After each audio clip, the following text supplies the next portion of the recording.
So, what is a premise and why should you care?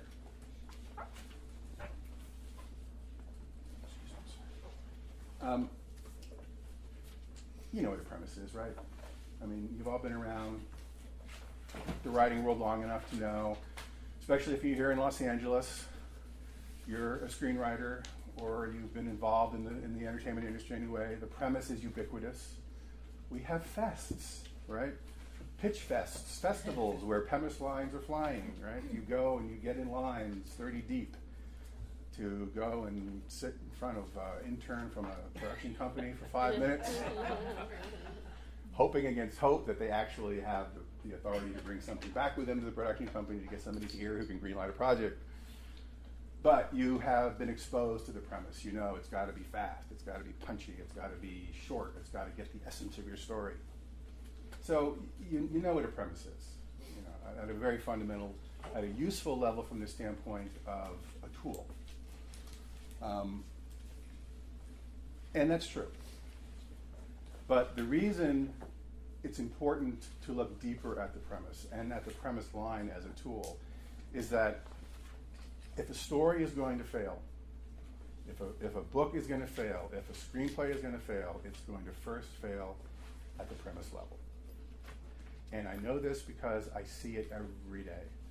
People, and it's tragic. For screenwriters, it's not such a big deal because, especially if you have a deal somewhere and somebody's paying you to write something, you have weeks to deliver on a script, right? So if you're all tied up in knots and you really don't have a good story, you can get recovery, you know. But if you're a novelist, and I see these all the time, I'm going to show you some of them.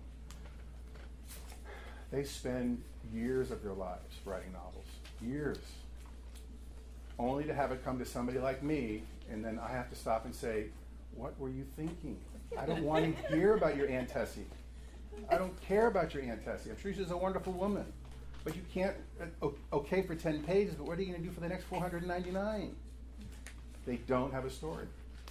And they spend literally years without anybody around them and not having the skill sets as writers to be able to know up front, no, I really need to back off this right now. You know, this isn't really worth, maybe there's something here, because something caught my imagination. And we'll talk about that piece, which is critical. But something caught me, but I need to back off and put this on the shelf and move on and do something else. No, they didn't. They weren't able to do that. And that is a tragic situation because we don't have a lot of time.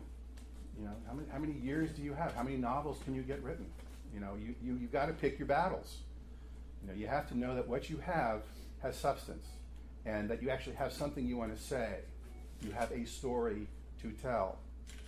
Okay? So that's why it's important to go beyond just seeing the premise as a tool for pitching, that it's actually a development tool.